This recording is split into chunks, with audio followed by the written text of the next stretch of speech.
chapter 2, part 4.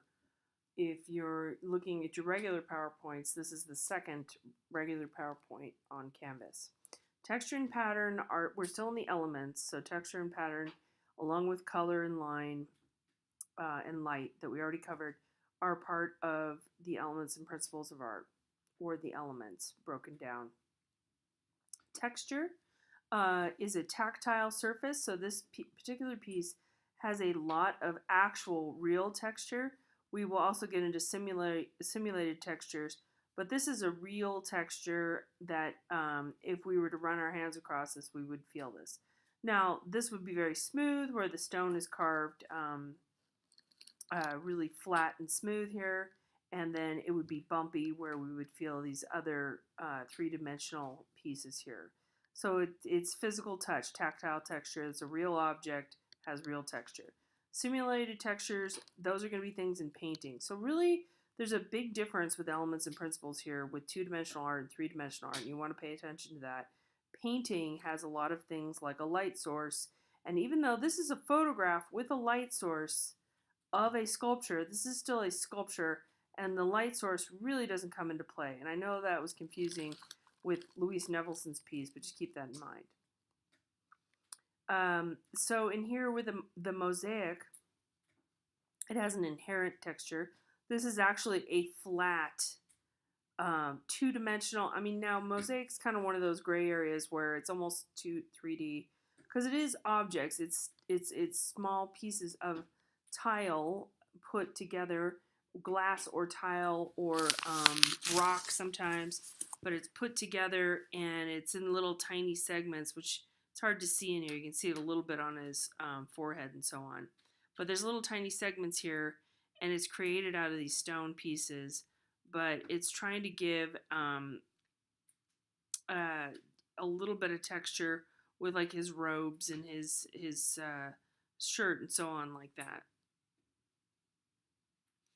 Now, a pattern in nature, we have a lot of patterns, and I'm sure you're aware of this, but the waves coming in, also the bumps on the sea, if we were in the open sea, lines on a leaf, these are organic patterns, natural formations, puffy clouds, and so on. They're also called biomorphic, just so you know, okay? Geometric patterns usually have a right angle, so sometimes a little bit rounded, but when you get into here, excuse me, the right angles, you'll start to see them. There's some squares in there and like a triangle for the eyebrow. That's a geometric pattern. Also, another geometric pattern, and this is in an architectural setting, not just a two-dimensional piece where it's flat like a painting. You will see patterns occur in all kinds of different ways, but in architecture as well. Patterns can be floral and organic and moving. They can be geometric. We use them all over the place, and these are some examples of wrapping paper, wallpaper. Fabric design would probably be the most common thing that you would recognize. Patterns kind of help us to organize an idea into visual diagrams that make relationships clear, like how is it going to keep repeating. This is a little bit complicated, but basically you see how there's going to be a T here, but there's two stones that are going to meet there, and they're going to cross there, and the post here is going to hold up all those lintels. Lintels are the top cross beams, but this is a little confusing. All right, so shape and volume. When you get into shape, that's a two-dimensional visual entity. You can still talk about it a little bit with three-dimensional work, but basically shapes are things that you see on a painting. It's flat. They're circular, square, triangle, hexagon. It can be all kinds of things. That's a geometric. A circle is both regular and irregular. It's both geometric and organic, so that's confusing. Irregular shapes are organic or biomorphic. You see we have a nice image here of some lavender. And shapes can be defined by outlines or an area of color surrounded by a contrasting area. So this has geometric shapes. I already talked about that quite a bit, but you can see this a little bit better here. There's a triangle. Even this cone here that consists of the eye with the circle, that's still a geometric shape. And then we have all these angular pieces here. Volume. Okay, so volume can be regular, irregular, geometric, or biometric. Now, a volume is a little confusing because you don't want to confuse mass and volume. This has lines, which is really nice here. So you can think about lines here. It's a beautiful play on an African toy that Martin Prier did here. It's just gorgeous. Anyway, it creates a volume. The interior of this little car has a volume, but has very little mass. Okay, so there's no bulkiness. It's not solid. If this was a solid car, like a real car, that would have a lot of mass.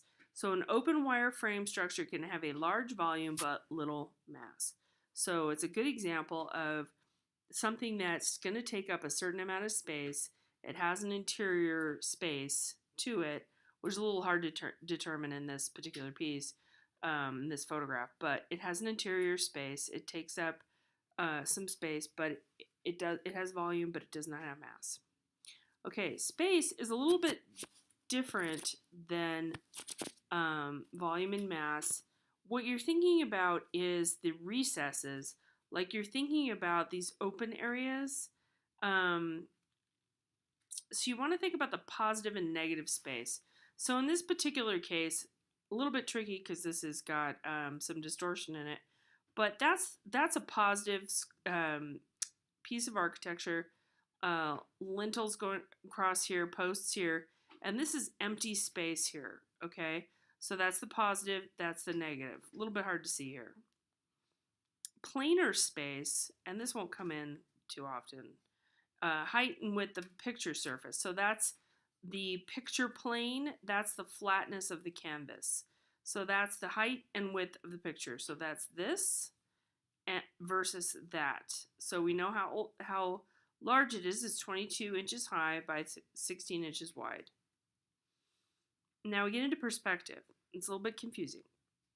What painters and drawing, from the Renaissance forward, and this is where we are right here with Dürer again, they're trying to create a sense of depth on a flat piece of canvas or paper or board or whatever, a two-dimensional flat surface. So they're trying to create, if you look at these little mountains out here, and then you look at all this detail up here, that is what atmospheric perspective is. It's two things. So it's fuzzy handling of distant forms, or it can be simplification, if you see how simplified this is out here, to make them seem far away, and then very complex and detailed pieces of like this table and so on. All the stuff in the foreground in the closer part to you is going to have more detail. The stuff in the background is going to fade away. It's going to have less detail. And there's also a bluishness to the sky when we're dealing with a painted picture. Now we're going to look at this one. And we're going back here, and this is a perfect atmospheric perspective example. Loads of detail right here with the dog and the stockings. You can see every wrinkle. You can see each one of these wheat tufts here. Go a little ways back, mid-ground. This is called the middle ground. You can't see the detail on that wheat anymore. You go further back, and it's just kind of a soft colored area. And then you also get, so less detail, and it gets hazy as you go further back, but it's also the blue haze of the sky. Now you live in the desert, you don't get this atmospheric blue haze all that often to show you the distance, but what it is the moisture in the air, but everything in the furthest away is bluish and fuzzy.